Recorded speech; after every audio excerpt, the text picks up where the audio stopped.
वचन में अभ्यास प्रश्नों को आज हम करवाएंगे आप लोगों को। तो इसमें फर्स्ट क्वेश्चन हमने कल ओरल में बता दिया था, आज हम रिटर्न में आप लोग दिखा देते हैं कि किस तरह से आपको इसके आंसर लिखने हैं। ओके स्टूडेंट, यहाँ वचन है ना, वचन की परिभाषा उदाहरण सहित लिखो। सेकंड क्वेश्चन है इसका, वचन के कितने भेद होते हैं, इनकी परिभाषा उदाहरण सहित लिखो। आइए इसके आंसर हम आपको बताएंगे। इसका आंसर है, शब्द के जिस रूप से उसके या अनेक होने का बोध हो उसे वचन कहते हैं। ओके, वचन की परिभाषा, शब्द के जिस रूप से उसके एक से अधिक होने का बोध हो उसे वचन कहते हैं। ठीक, जैसे कि घोड़ा, घोड़े, कुर्सी, कुर्सियाँ, लड़के, लड़कियाँ आदि। ओके, जैसे किताब, किताबें, ग्लास, ग्लासें आदि। ओके, नेक्स्ट क्वेश्चन इसका, वचन के भेद लिखना है, सभी की परिभाषा उदाहरण से लिखना है। ठीक है, नेक्स्ट क्वेश्चन का आंसर है, वचन के दो भेद होते हैं, एक वचन, सेकंड है बहुवचन। ओके, अब इनकी परिभाषा, वचन एक वचन की परिभाषा है, शब्द के जिस रूप से उसके एक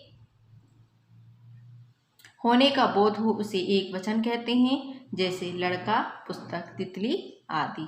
ओके, इसी तरह से बहुवचन, बहुवचन की परिभाषा क्या होगी, शब्द के जिस रूप से उसके एक से अधिक होने का बोध हो उसे बहुवचन कहते हैं। जैसे हमने एग्जाम्पल में देखा था, एक चेयर रखी हुई थी, कुर्सी रखी हुई थी, और दूसरे पिक्चर में दो कुर्सियाँ थी ना, तो एक से ज़्यादा कुर्सियाँ थी तो वो क्या हो गई थी, बहुवचन में बदल गए थे। एक घोड़ा था और उसके साथ दो घोड़े थे, है ना, तो वो क्या हो गए, बहुवचन में बदल गए। ठीक, तो वही है कि शब्द के जिस रूप से उसके एक से अधिक होने का बोध हो उसे बहुवचन कहते हैं, जैसे लड़के, पुस्तकें, तितलियां आदि। ओके, तो ये थे हमारे आज के प्रश्नोत्तर।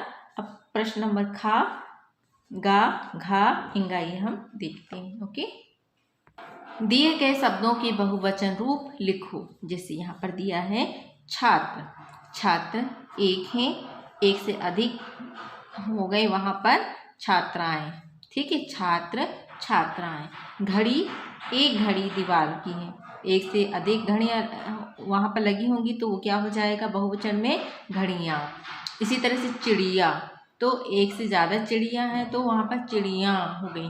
पुस्तक और पुस्तकें बहुवचन। नदी, नदियाँ। इस तरह से यहाँ पर इसे बहुवचन रूप में लिखना था। नेक्स्ट क्वेश्चन इसी का है, चार ऐसे शब्दों के उदाहरण दो जिनका प्रयोग सदैव बहुवचन में किया जाता है, जैसे कि लोग, आंसू, केस, दर्शन।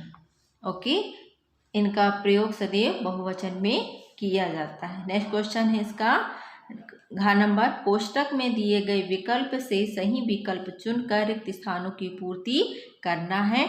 जैसे यहाँ पर लिखा है, पढ़ रहे हैं, पढ़ रहा है, निकल पड़ा है, निकल पड़े हैं, बैठे थे, बैठा था, होता है, होते हैं। अब इनको देखते हुए सही वाक्य यहाँ पर वाक्यों की पूर्ति करना है। जैसे पिताजी अखबार पढ़ रहे थे, पढ़ रहा है तो ये तो नहीं आएगा ना, क्या आएगा, पढ़ रहे हैं। फिर है आँख, आँख से आंसू निकल पड़ा, निकल पड़ा होता है, नहीं, निकल पड़े। यहाँ चार लोग खाली बैठे थे, क्या है आंसर, बैठे थे। फिर नेक्स्ट है, दूध का रंग सदैव होता है या होते हैं, होता है। सही सेंटेंस क्या जमेगा, होता है ना। दूध का रंग सदैव सफ़ेद होता है।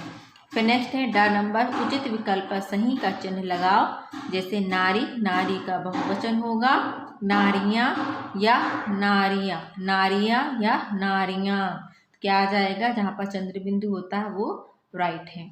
फिर कथाएं का एक वचन होगा, कथाओं या कथा, कथा। ओके, फिर नेक्स्ट है वचन के भेद होते हैं, चार या दो, कितने भेद होते हैं, दो। कौन कौन से, एक वचन और बहुवचन। नेक्स्ट क्वेश्चन इसी का, क्रोध, क्षमा, प्रेम सदैव होता है एक वचन में या बहुवचन में। ये सदैव एक वचन में होते हैं। ठीक है, क्रोध, क्षमा, प्रेम आदि। ओके, तो बच्चों आज हमने अपना हिंदी व्याकरण का पाठ 6 कंप्लीट कर लिया है। आप इसे कॉपी में कंप्लीट कर लें। ओके, ये आपका होमवर्क है।